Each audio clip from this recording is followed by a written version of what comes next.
consigo.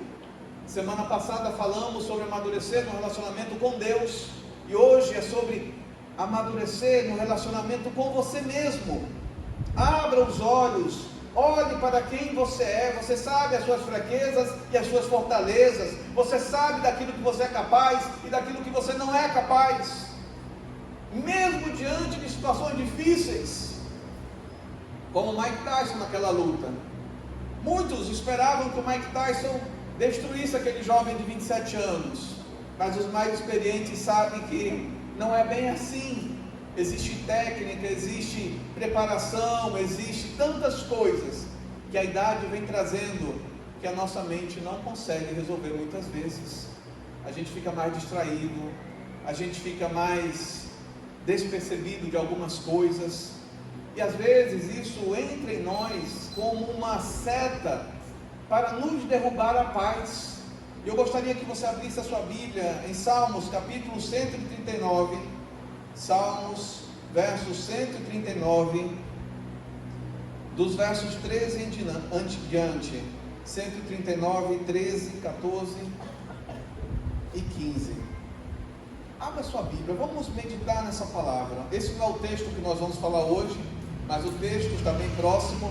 Mas antes de chegar no texto, eu queria que você meditasse comigo isso daqui, porque às vezes as frustrações, elas nos embaçam a visão, e há muita gente andando com a visão embaçada, há muita gente andando com a autoestima fraquejante, andando com o coração trêmulo, porque não tem mais segurança. E a pior coisa que tem é uma pessoa que não confia mais em si mesmo, uma pessoa que não mais consegue olhar para si e dizer: eu posso mudar essa situação, eu posso mudar essa circunstância, eu posso fazer algo diferente.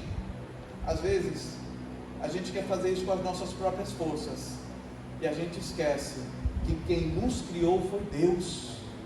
Quem nos conhece é Deus. É Deus que sabe as nossas limitações, é Deus que sabe os nossos potenciais, é Deus que sabe o que nós podemos ser ou não ser. Ele sabe. As nossas percepções muitas vezes nos enganam, mas Deus sabe quem nós somos.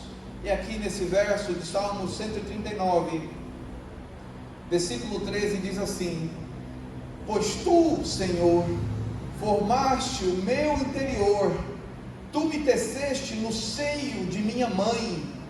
Graças te dou, visto que por modo assombrosamente maravilhoso me formaste. As tuas obras são admiráveis, e a minha alma o sabe muito bem. Marque esse versículo: e a minha alma o sabe muito bem. Isso é foco, isso é intencionalidade, isso é conhecimento da misericórdia e do amor de Deus por nós. Reconhecer que Deus nos criou, e porque Ele nos criou, Ele cuida de nós. Aleluia. E nem sempre da forma que nós esperamos, porque nós somos pessoas, todos nós, que gostamos de torcer. Uns torcem para times que vão ser rebaixados, outros para times que nunca vão ser rebaixados. Não estou dando indireta.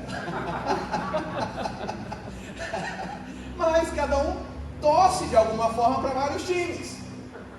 Uns torcem para que o Tyson ganhe, outros torcem para que o Jake Paul ganhe. Mas quando a gente entra no âmbito espiritual, a gente é mais interessante, porque a gente começa a orar para Deus: Senhor, que tu possas abençoar o Tyson, para que o Tyson ganhe a luta. E Deus está ouvindo. Aí outra pessoa está orando: Senhor, que o Jake Paul vença essa luta. Senhor, mostre que a juventude é capaz. Como é que você acha que Deus age diante de filhos, filhas, que estão orando por uma situação, sabe, do coração, das emoções, e dizendo: ó Senhor, eu queria que aquele ganhasse, eu queria que aquele outro ganhasse. E Deus diz: não depende de mim. É uma questão de treinamento pessoal, de capacidade pessoal e de momento. Você pode ser a melhor pessoa naquele dia, mas não significa que será a melhor pessoa no outro dia. Nem sempre a gente está bem todos os dias. Nem sempre a gente está 100% todos os dias. E amadurecer consigo mesmo é entender os nossos limites. E entender que os nossos limites, eles têm momentos, eles podem oscilar. Mas essa oscilação não pode ser inconstância. Porque a Bíblia diz que o inconstante é como aquele que olha para o espelho e depois ele para de olhar para o espelho e não sabe mais o que ele viu. Isso é uma pessoa inconstante. É uma pessoa que ela perde a convicção daquilo que é, daquilo que pode ser e pode fazer. E Deus nos orienta a não sermos inconstantes ao ponto de perdermos a nossa autoestima para algo inferior, para algo que nos derrube, para algo que nos deprima, para algo que nos roube a paz. E hoje, a grande verdade é que a maior parte da população mundial vive deprimida, vive sem sonhos, vive sem desejos, vive sem aspirações, vive sem planos. Muitos vivem à sombra de sonhos de outros. Muitos vivem, a marginalidade das conquistas dos outros e sempre reclamando daquele que conquistou, porque não conquista da mesma forma. E a grande maioria não conquista porque tem medo de conquistar. Se eu tentar eu vou errar. Se eu tentar eu vou perder. Se eu tentar vai ser difícil. Meus queridos, não há nada nessa vida que seja fácil.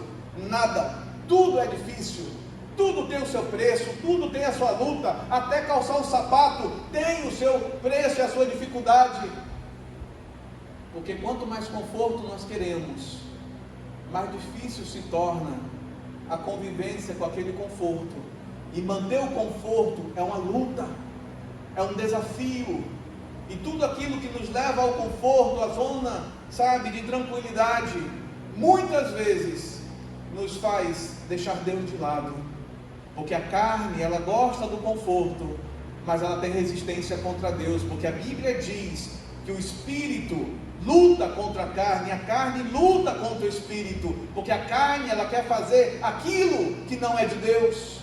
Então existe dentro de nós uma luta interior, uma luta em que a carne quer dizer, não, você pode mentir, não tem problema, é uma mentirinha. Para a palavra do Senhor, o pai da mentira é o diabo, não importa o tamanho da mentira. Pastor, mas o senhor não entende, se eu não tivesse mentido, meus queridos, se eu não tivesse, é o que tem causado muitas pessoas a perder o caráter, a perder a moral, a perder a verdade, a perder a paz, porque está vivendo um novelo de lã que está se enrolando cada vez mais, e a vida está cada vez mais enrolada, e estão chegando num ponto que não conseguem mais sair desse ponto, e é triste, eu vejo pessoas citando frases, muitas vezes, elas nem olham de onde surgiram essas frases. Essa semana, uma pessoa citou uma frase brincando, Arbeit macht frei, o trabalho liberta. Bonita frase, em alemão. E essa pessoa estava brincando e falando essa frase. E eu cheguei para ela e disse assim, você sabe da onde é que essa frase surgiu? Qual é a origem dessa frase? Aí ele brincou, Arbeit macht frei, é tudo de bom. Aí eu disse para ele, olha, no campo de concentração de Auschwitz, quando você entrava lá no portão, estava escrito bem lá em cima, no campo de concentração, o trabalho liberta. Liberta quem? Trabalho de quem? Escravo ou voluntário? Ele baixou a cabeça e disse, eu nem imaginava que era isso que queria dizer. E quantas vezes a gente cita música, a gente cita frase, a gente cita coisas, autores, e a gente não para perceber que aquilo vem de uma origem totalmente daninha. Mais de 1 milhão de pessoas morreram naquele campo de extermínio. A gente fala campo de concentração porque eram muitas pessoas concentradas, mas entre cada 10 pessoas, 9 eram judeus e uma não era. 1 milhão de pessoas morreram naquele campo de extermínio, e quando passavam por aquele portão, estava lá, o trabalho liberta. E a gente fica assim, olha, coisa bonita, olha, essa frase foi para mim, essa frase foi para me motivar. Cuidado com aquilo que te motiva, cuidado com aquilo que te inspira. Há muitas pessoas sendo inspiradas por coisas do inferno, há muitas pessoas sendo ensinadas por espíritos demoníacos, há muitas pessoas que estão perdendo a direção da palavra de Deus, porque não amadurecem a olhar a palavra de Deus e filtrar o mundo. E porque não filtram o mundo pelo olhar da palavra de Deus, elas acham que Deus não se importa com elas. E se nós olharmos aqui, o salmista está dizendo: Senhor, graças te dou. É um reconhecimento. O salmista, ele reconhece que o Senhor o criou, e se Deus nos criou, Ele nos criou para o bem e não para o mal, porque é assim que diz a palavra do Senhor. Mas será que a gente anda com o coração grato? Será que a gente anda com o coração contente? Será que a gente anda com o coração em paz?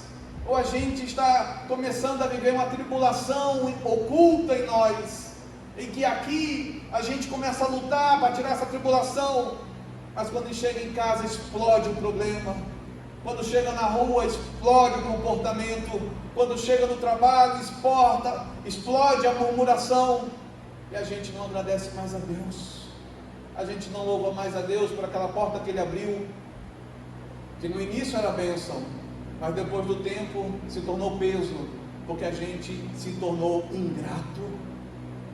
Daquele curso que a gente tanto queria fazer, e aí a gente diz: ai, aquilo dali me ocupa muito, é muito trabalho. Se nós não queremos fazer nada, nós não teremos nada, porque tudo na vida é suor, tudo na vida é luta, tudo na vida é enfado. A Bíblia fala disso. Tudo é vaidade, vaidade é vaidade, tudo é vaidade, tudo é luta. Mas nós estamos chegando num ponto das nossas vidas que nós temos que ter maturidade, sabedoria, saber lidar com as circunstâncias, porque se nós não soubermos lidar com as circunstâncias, vamos viver em guerra todo o tempo, vamos viver em briga todo o tempo. E a Bíblia diz: se depender de vós, tende paz com todos. Às vezes não é ganhar o argumento, às vezes é você ter paz. Eu falei isso no domingo passado, que quando a gente começa a ter paz com Deus, quando a gente começa a agradecer a Deus, quando a gente começa a reconhecer a bondade de Deus, a gente começa a parar de infernizar a vida do outro, a gente para de atribular o outro, a gente para de ser tóxico, a gente para de ser um consumista de si mesmo, que toda a atenção tem que vir para mim, que todo olhar tem que vir para mim, que toda a situação de cuidado, de carinho, de atenção e de bênção tem que ser para mim. Para com isso. Nem sempre será para nós, tem outros que precisam mais, muitas vezes. Mas às vezes a gente acha que só Deus tem que olhar para nós e o outro não, porque a gente é aquele que sempre está sofrendo, sempre está lutando. Geralmente quem pensa assim é pérfido. Pérfido é uma das palavras mais bonitas que eu acho da língua portuguesa. No vernáculo português, para mim, perfídia, pérfido, perfidioso, é uma coisa assim sensacional. Mas a interpretação da palavra é um lixo, porque a palavra pérfido quer dizer traidor, enganador, aquele que rouba, aquele que trapaceia, aquele que dissimula. Mas a palavra só é bonito. Olha que bonito, pérfido. Ah, eu queria ser chamado de pérfido. Não. Mas tem gente que é assim, o som é bonito, mas a implicação da palavra mostra algo totalmente daninho. E às vezes a gente acha que a vida é inocente. Eu estou escutando uma música em inglês, às vezes eu nem procuro entender o que aquela música está dizendo. Ai, mas como é bonita essa melodia, como é bonito, olha só. E ali está falando mal de Deus, e ali está falando contra as crianças, está falando contra a família, está falando contra o casamento, está falando contra tantas coisas. E a gente não para perceber o que a gente está colocando para fora. A gente tem que parar de ser inocente. O que contamina é o que sai de nós, é o que Jesus falou. Mas se sai de nós é porque entrou por algum caminho, por algum momento. E a pergunta é essa: O que tem entrado na tua vida que tem saído de forma pecaminosa? Como tem entrado esses sentimentos ruins? Como tem entrado essa amargura? Como tem entrado essa falta de perdão? Como tem entrado essa tristeza? É pelas músicas que você escuta? É pelos momentos que você está só e você quer dar um jeito na tua tristeza, bebendo álcool, bebendo outras coisas para tentar enganar as emoções, a razão e dizer, não, isso daqui vai me relaxar. Sendo que quimicamente, cientificamente é provado que o álcool não relaxa ninguém, ele entorpece. Entorpecer e relaxar são duas coisas totalmente diferentes, porque o entorpecer, ele engana a sua capacidade racional, e entorpece, e você acha que está se sentindo bem, mas na realidade, ele está moldando o comportamento para uma realidade que não é a verdade. E hoje tem muita gente vivendo em fantasia, tem muita gente vivendo em ilusão, tem muita gente que já transformou a fantasia no dia a dia da sua vida. E quando a gente olha aqui o salmista dizendo, graças te dou, visto que por modo assombrosamente maravilhoso me formaste, a gente vê que o salmista está muito consciente do que Deus fez com ele. E essa é a pergunta que eu tenho para cada um de nós. Nós estamos conscientes do que Deus tem feito por nós?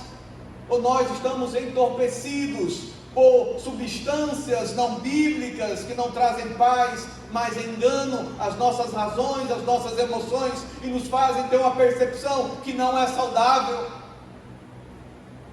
Isso tem levado muitas pessoas boas ao engano. Quantas pessoas boas que nós conhecemos que têm tomado decisões erradas por um momento de prazer, por um momento de alegria, por um momento de networking, por um momento de satisfação da concupiscência. E concupiscência é um desejo desenfreado, não há controle. E tudo aquilo que é desenfreado em nossas vidas vai nos roubar a paz.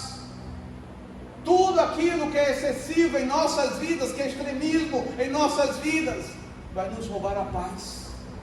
Por isso que a gente tem que ter equilíbrio, por isso que a gente tem que ter moderação, por isso que a gente tem que olhar para a palavra e pedir, Senhor, traz em mim a sabedoria, traz em mim, Senhor, a prática de vida, para que eu seja uma pessoa madura, para que eu seja uma pessoa, Senhor, que inspira outros, inspira as crianças da minha família, quer seja sobrinhos, quer seja filhos, quer seja netos, que eu possa ser uma inspiração para eles, para que eles possam olhar para mim e dizer, eu quero o seu conselho, eu quero a sua palavra, porque muitas vezes os nossos filhos não vão nos ouvir, mas vão ouvir o outro, e eu espero que o outro seja algum de vocês, não aquele que não teme a Deus, não aquele que não quer Deus, mas seja alguém que está ali buscando a Deus, lutando para que ter uma vida de paz, para ter uma vida na presença do Senhor, e as suas escolhas e as suas decisões não os reprovarem, porque na maioria dos tempos que nós aconselhamos pessoas, as pessoas chegam para nós com consequências reprováveis de suas decisões e escolhas, e você diz, olha, o que você vai fazer diferente agora? Porque você já tomou a decisão, você já fez, está errado, e quem sou eu para te julgar? Foi um momento seu, você não estudou direito, você não pediu conselhos, você não se capacitou, você não se preparou, você foi pelo impulso, ok, aconteceu, ok, errou, peça perdão a Deus e não faça mais, e mude. O que você vai fazer de diferente? Ai, pastor, eu acho que isso me ensinou uma coisa, que eu posso confiar nas minhas decisões. O que você vai falar para uma pessoa que diz isso? Se a pessoa, depois de tudo que fez e errou, e você diz, olha, você buscou a Deus, você conferiu com Deus, você orou, você jejuou, você pediu conselhos a outras pessoas. Não, não fiz nada disso. Eu fui pela minha cabeça, eu fui pela minha razão, eu fui pela minha esperteza, eu fui pela minha experiência de vida. E aí? Deu errado. E agora? Ai, pastor, eu descobri que eu posso confiar em mim mesmo. Assim estão as pessoas. As pessoas estão obstinadas, as pessoas estão teimosas, as pessoas não querem ouvir conselho, as pessoas não querem ouvir direção, as pessoas não querem se prostrar de joelhos e orar e dizer: Senhor, me ensina a tua palavra, me ensina o teu caminho, me ensina, Senhor, a tua direção, me ensina, Senhor, os teus mistérios. Porque se a gente fizer isso, no mínimo, a gente vai estar mais sensível ao Espírito Santo, que vai estar nos incomodando para a gente tomar uma decisão saudável, que é, no mínimo, ficar calado. Quantas vezes o simples ficar calado nos salva a vida de tantos problemas? Quantas vezes simplesmente parar e esperar um momento de paz nos salva de tantos transtornos? Mas às vezes as pessoas querem guerra, querem luta, parece que são gladiadores, e as pessoas agora criaram um problema maior, porque agora as pessoas dizem, porque os coaches estão dizendo isso: não, porque agora eu estou buscando a minha melhor versão, agora é o Fernando 4.2, agora é o José Carlos 7.7, pelo amor de Deus, você só é um, você não tem versão, você não é um clone. Para de ouvir histórias da carochinha e olhar para Deus, porque de modo assombrosamente maravilhoso Ele te criou, e te criou para você ser você e crescer, porque Ele está com você. Não é para você ficar pensando: agora eu vou ser a minha melhor versão. E a outra? Está guardada no armazém? Está aonde?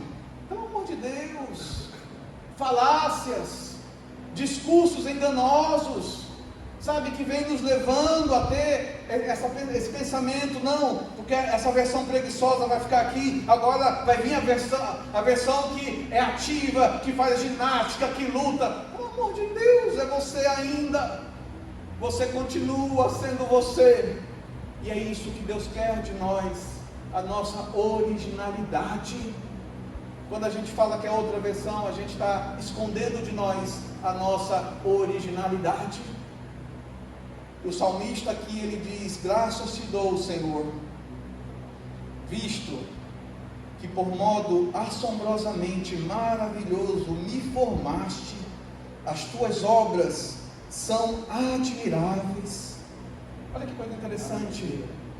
O salmista, ele olha para si e ele diz: Senhor, de forma assombrosamente maravilhosa tu me formaste. E de repente ele olha para fora: Senhor, as tuas obras são admiráveis. Será que a gente consegue elogiar o que está fora de nós? Porque maturidade consigo mesmo é a gente ter capacidade de elogiar o outro.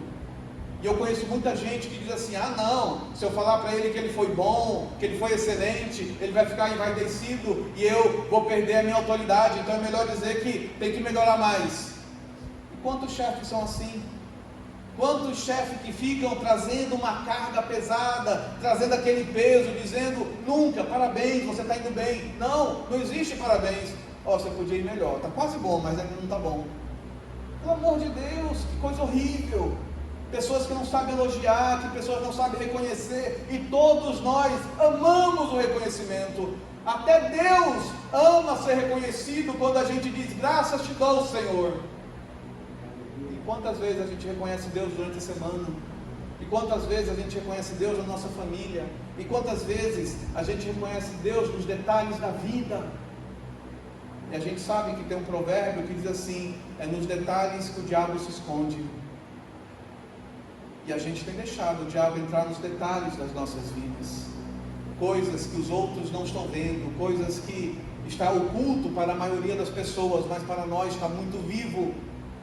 E aí a gente começa o pecado oculto, a gente começa aquele comportamento que vai nos afastando de Deus, vai nos esfriando na fé, vai mudando o nosso linguajar, vai nos corrompendo, vai nos deixando frio, vai nos deixando impaciente, vai nos deixando pessoas que acham que agora tiveram a iluminação sem Deus e começam a tomar decisões catastróficas.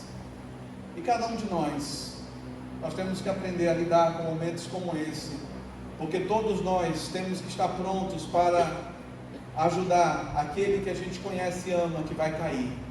Tem muita gente que a gente ama que vai cair, porque está tomando decisões erradas, e a gente tem que estar pronto para poder estender a mão para aquele que a gente ama e vai cair. Isso não é fácil, isso é muito difícil, e a gente também tem que ter maturidade conosco, para a gente entender que o agradecimento, a gratidão não é uma prisão. Tem pessoas que têm uma eterna gratidão, e essa eterna gratidão parece que nunca vai acabar, e ela, quando chega perto daquela pessoa, a outra pessoa faz questão de mostrar para ela que ela fez algo por ela, e ela deve a ela aquela questão emocional. Para com isso. Nenhum de nós temos que viver acorrentados emocionalmente, nem pela gratidão. É imaturidade daquele que aprisiona, sempre apontando: mas eu fiz isso por você, mas eu te ajudei, mas eu fui assim com você. Isso é mentira, porque o papel de todos nós é ajudarmos, o papel de todos nós é sermos bons, o papel de todos nós é continuarmos o amor de Deus, porque Deus é amor, e todo aquele que ama é nascido de Deus e conhece a Deus. Então, o nosso normal de vida é amar e ajudar o próximo, não diferente disso. Mas se a gente começa a sempre lembrar o outro: olha, mas eu te fiz isso, mas eu te ajudei assim, mas não sei o que, você está sendo um escravo da alma, ou um escravizador da alma, ou aquele que escraviza emoções. Quantas pessoas estão presas emocionalmente pela escravidão daqueles que ajudaram a ela, a ele, e é difícil libertar a gente assim, sabe? Tanto quem escraviza por ter ajudado, como aquele que se escravizou por ter aceito a ajuda.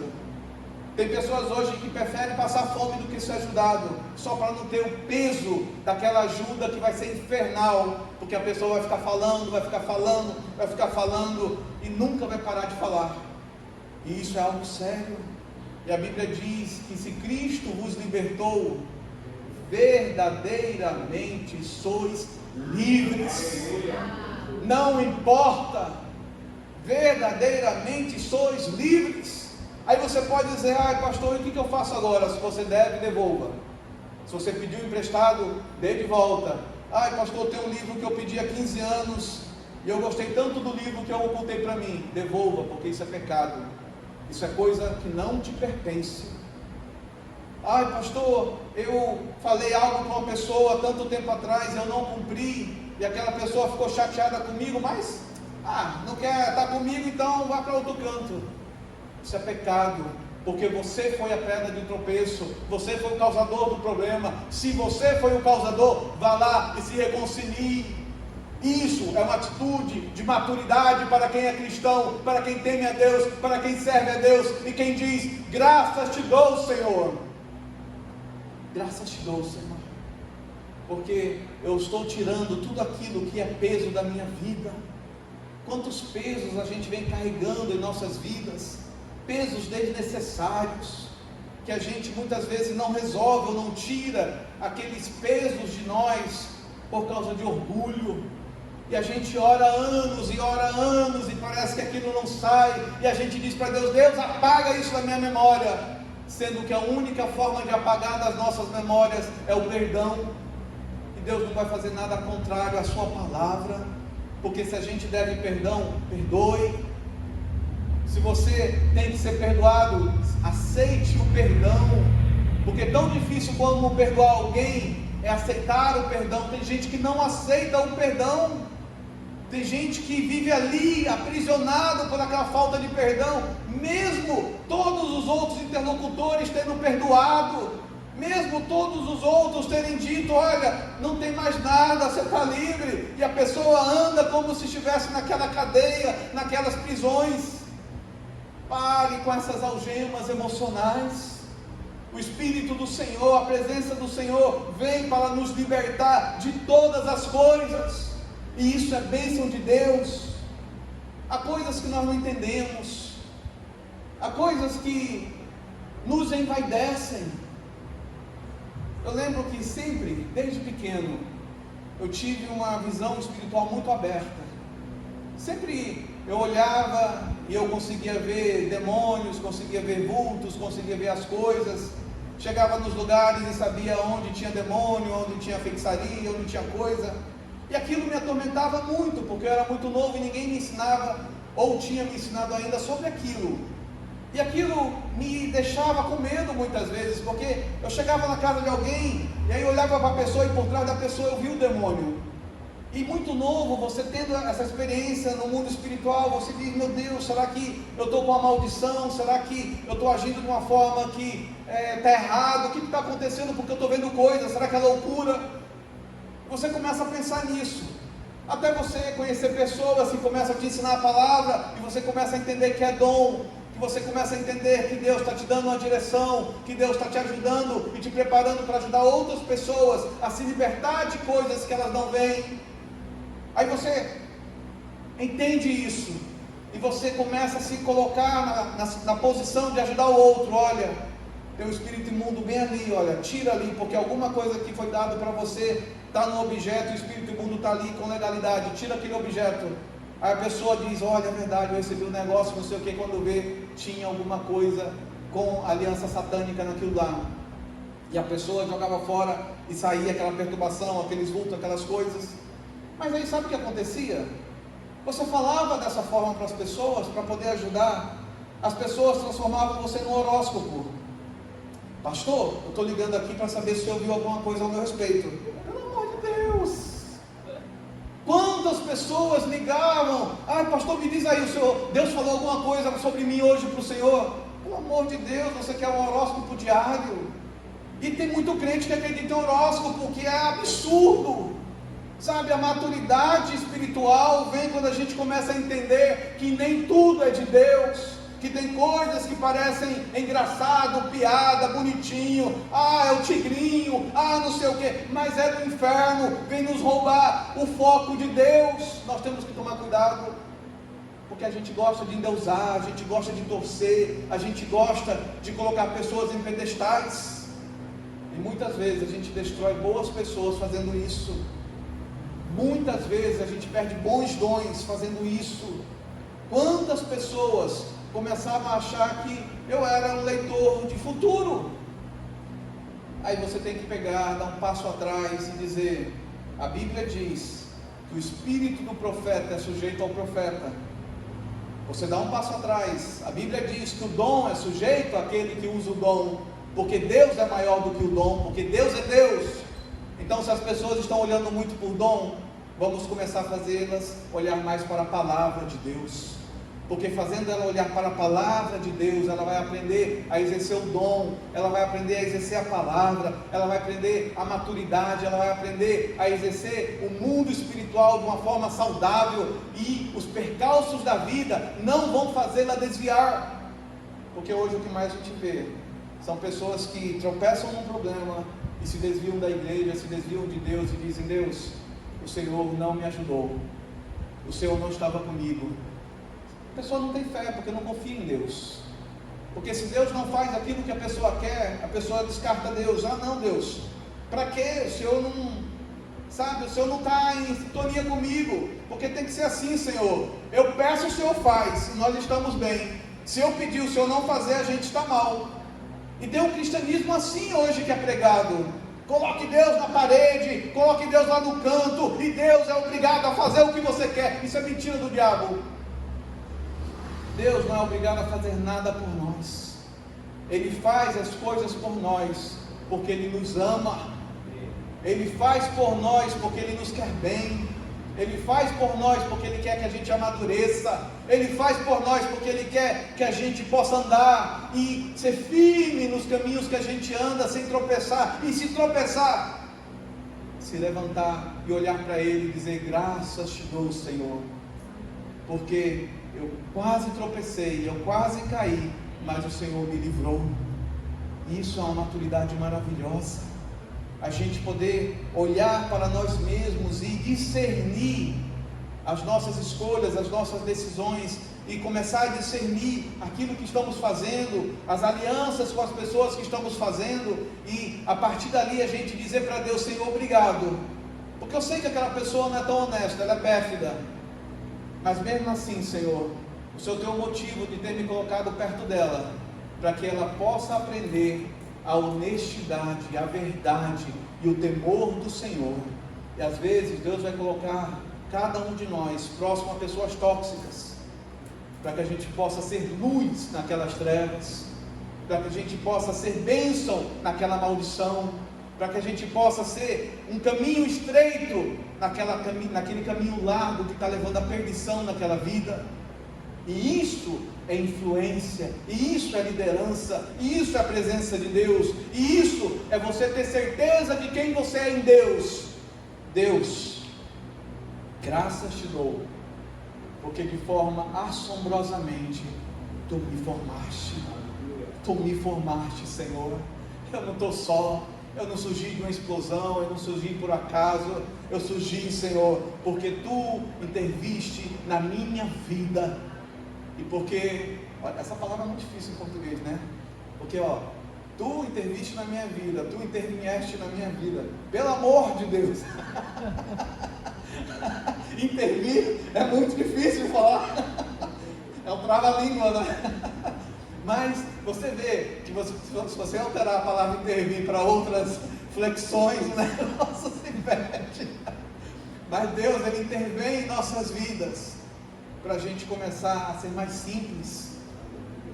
Não precisa ser tão complexo, não precisa ser tão rebuscado, sabe? Não precisa ser muitas vezes tão daquela forma que chama a atenção para nós. Às vezes o anonimato é melhor do que a fama, às vezes os bastidores é melhor do que o palco, às vezes o momento que você está vivendo, que você acha que está no fracasso, mas na realidade você está em riqueza, é você que não percebeu.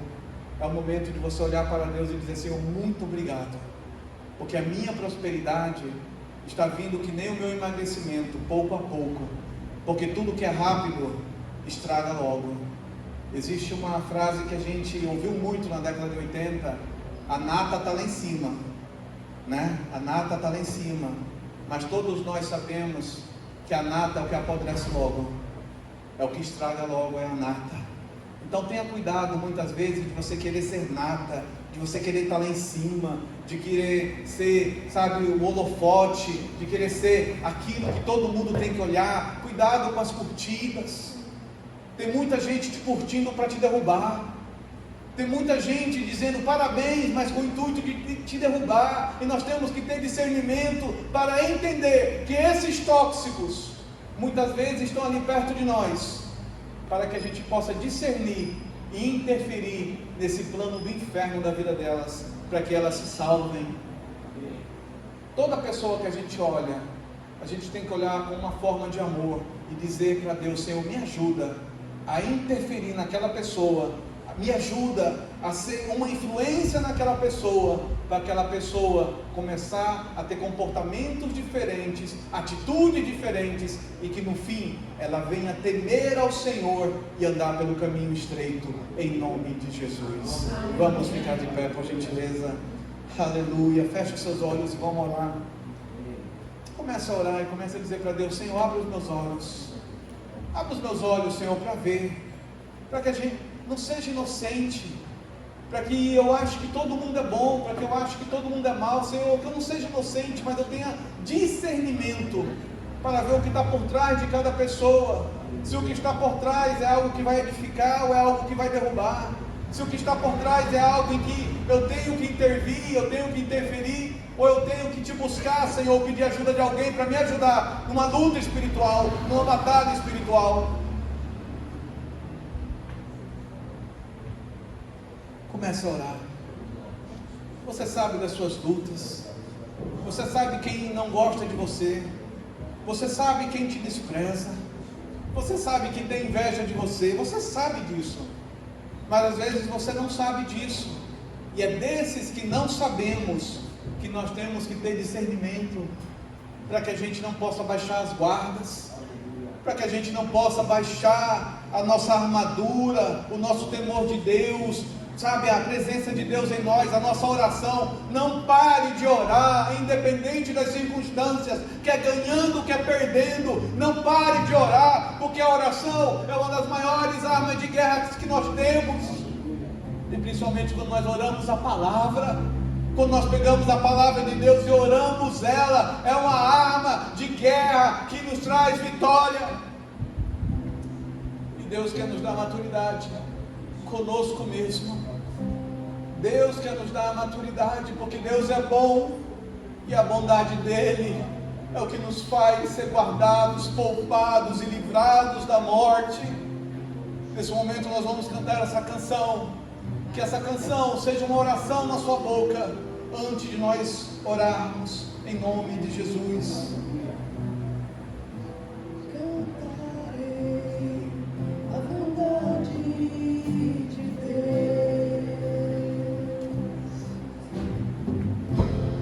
Esse é o todo tempo,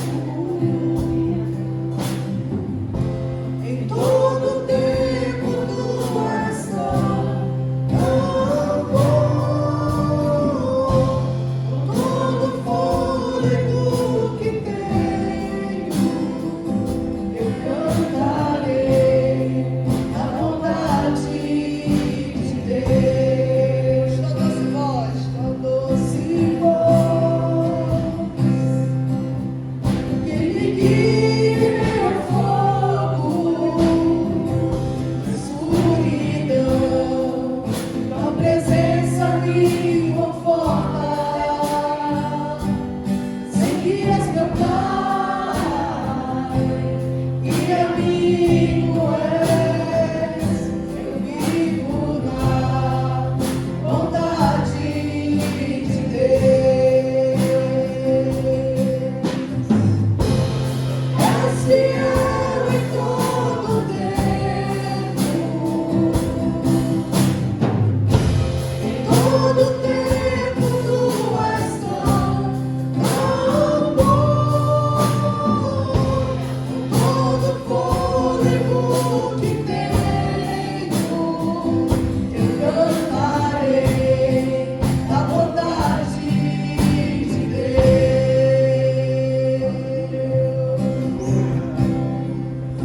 Tua bondade me seguirá. Bondade me seguirá, Senhor. Tua bondade me seguirá, Senhor. Rendo a ti, dou meu ser, entrego tudo a ti. Tua bondade me seguirá, Senhor. Vamos cantar mais forte. Bondade me seguirá, Senhor. Bondade me seguirá,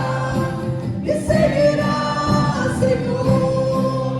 Me rendo a ti, te dou o meu ser, entrego tudo a ti. Bondade me seguirá, Senhor. Oh, aleluia, aplauda ao Senhor. Oh, meu Senhor, glória a Deus. Aleluia. Louvado seja o Senhor, que é bom para conosco. Não esqueça disso. A bondade do Senhor nos seguirá, porque Ele nos ama, porque de modo assombrosamente maravilhoso Ele nos criou, e Ele é bom para conosco, e Ele quer o nosso bem. Não podemos esquecer disso, porque isso é o que nos sustenta em dias difíceis. É esse conhecimento, é essa palavra que nos dá fé, nos dá segurança para os momentos tempestosos da vida. Senhor, graças te damos, porque a tua bondade nos seguirá, Senhor. Eu oro por cada família aqui representada e por todas as famílias que ouvirão essa palavra, Senhor. Que tu possa visitar cada um, que tu possas tocar cada um, Senhor, e restaurar o autocontrole, e restaurar, Senhor, a autoimagem, e restaurar, Senhor, o ânimo interior, para que eles possam ter ímpeto, ousadia, que eles possam ter força e coragem, Senhor, para vencer, para lutar, para avançar, sabendo que tu estás com eles, ó Pai. Mesmo se caírem, mesmo se tropeçarem, a tua bondade está ali, ó Pai, para levantar, para fortalecer, para restaurar, ó Pai. Senhor, em nome de Jesus, ó Pai, Guarda as famílias da igreja, guarda a saúde de cada um, guarda a mente, as emoções de cada um, Senhor, e guarda a fé de cada um, para que possam, ó Pai, crescer em maturidade, crescer em Ti, Senhor, e ser luz aonde estiverem, e ser paz onde estiverem, e que eles possam ser, ó Pai, pessoas que Te representam aonde estiverem, e que a Tua unção, a Tua graça, a Tua presença vá com cada um, ó Pai, para que eles possam ver a Tua bondade, os seguindo, os fortalecendo e os abençoando, ó Pai. Que o amor do Pai, a comunhão do Filho e as doces consolações do Espírito Santo estejam sobre cada um, em nome do Senhor Jesus. Amém e amém. Glória a Deus. Amém. Somos uma igreja viva, um povo acolhedor, uma comunidade de discípulos de Jesus que o ama, o adora e busca obedecê-lo. Queremos tornar a palavra de Deus conhecida a todos para que o seu amor e salvação transforme vidas e corações. O anseio por servir faz parte da nossa maneira de viver e é expresso em inúmeros dos nossos projetos e iniciativas. Queremos ver o reino de Deus se expandir em todos os lugares, por isso não medimos esforços para pregar o Evangelho no templo, nas casas, nas comunidades, nas ruas, nas escolas, em São Paulo, no interior, no sertão, no Brasil, no mundo e até os confins da terra. Sabemos que formosos são os pés daqueles que anunciam o Evangelho. Entendemos o quanto o amor de Deus se materializa suprindo as necessidades dos vulneráveis e dos necessitados. Portanto, colocamos nossos ministérios, talentos, dons e recursos para servir em projetos sociais nos mais diversos lugares. Imigrantes, refugiados, pessoas em situação de rua, mulheres em situação de vulnerabilidade, crianças, adolescentes e tantos outros públicos são atendidos, recebidos nas incontáveis ações de socorro e acolhimento da nossa comunidade. Vivemos para sermos sal e luz nesta terra. Somos uma verdadeira família e queremos ter a nossa porta aberta para receber todos aqueles que querem desfrutar da transformação que o amor de Deus e o poder da sua palavra traz. Ansiamos também por ver lares formados e que funcionam governados pela paz, pela alegria e pela justiça que faz parte do reino de Deus. Somos uma comunidade compromissada em orar pelos países, territórios e pelos seus governantes, pois entendemos o quanto é feliz a nação cujo Deus é o Senhor. Enviar missionários e apoiar iniciativas de proclamação do Evangelho e da transformação que ele faz, isso pulsa o nosso coração. Nossa visão é acolher as pessoas para ensiná-las a viver como discípulos de Jesus e para isso proclamamos a palavra de Deus. Ele, o Senhor, amou o mundo de tal maneira que enviou o seu único Filho para que todo aquele que nele crê não pereça, mas tenha a vida eterna. Essa é a mensagem que amamos. Esse é o Evangelho que cremos. Essa é a verdadeira e única razão de sermos simplesmente igreja. Sejam bem-vindos à Igreja Batista do Povo.